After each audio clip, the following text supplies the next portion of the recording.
আসসালামু আলাইকুম, সবাই কেমন আছেন? আশা করছি সবাই খুব ভালো আছেন। আমিও আল্লাহর রহমতে অনেক ভালো আছি।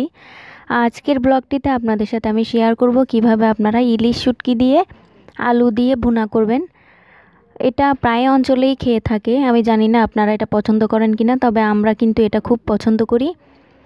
তো ইলিশ শুটকি যে এনেছিল সেখান থেকে আমি কিছু ইলিশ শুটকি রেখে দিয়েছিলাম। তো ইলিশ শুটকির পিসগুলো কুটে আমি ধুয়ে নিয়েছি, আর আলুগুলোকে আমি সালাদের মেশিন দিয়ে ঝুরি ঝুরি করে কেটে নিয়েছি।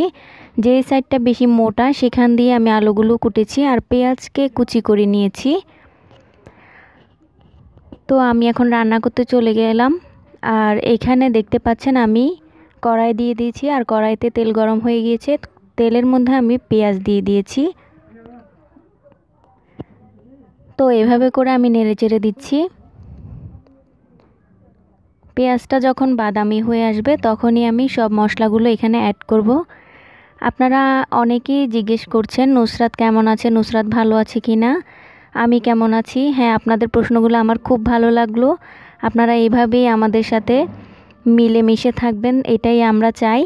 আর নুসরাত মনিও অনেক ভালো আছে, আমিও অনেক ভালো আছি। আপনারা আমাদের জন্য দোয়া করবেন, আমাদের সবার জন্য দোয়া করবেন। আপনাদের জন্য শুভকামনা রইল। তো এবার আমি দিয়ে দিচ্ছি হলুদ পাউডার। তো হলুদ পাউডারটা দিয়ে একটু নেড়ে নিচ্ছি। বেশি একটা ভাজা যাবে না, তো অল্প পরিমাণ আমি পানি দিয়ে দিচ্ছি মশলাটা কষানোর জন্য।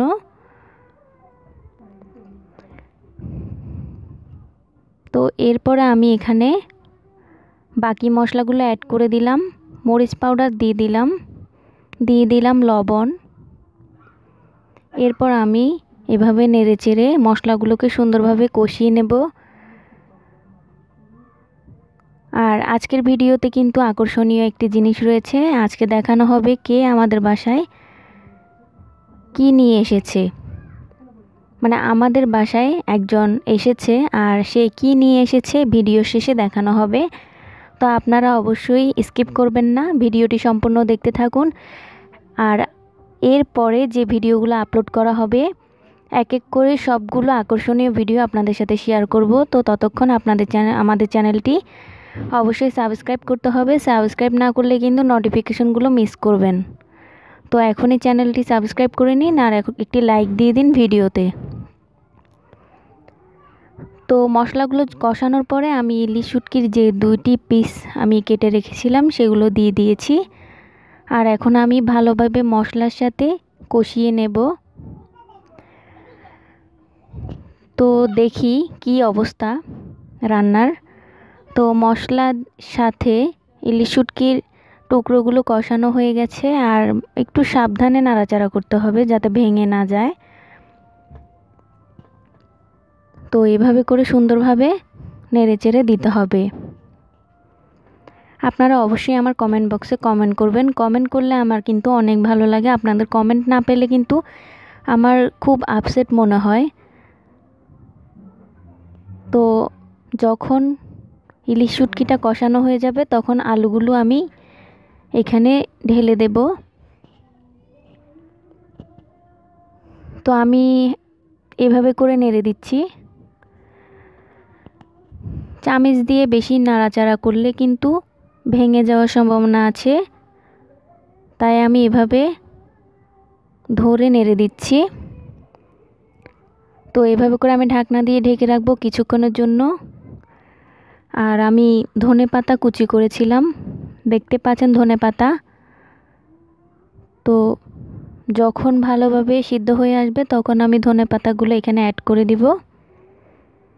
তো মাঝে মাঝে সামান্য একটু নেড়েচেড়ে দিতে হবে, না হলে কিন্তু এপিট ওপিট ভালোভাবে মশলাগুলো ঢুকবে না বা সেদ্ধ হবে না।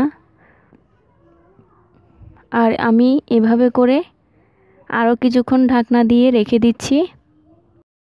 রান্নাটি প্রায় কমপ্লিট হয়ে এসেছে, আর এখন আমি এই পর্যায়ে এসে ধনেপাতা কুচি দিয়ে দিচ্ছি।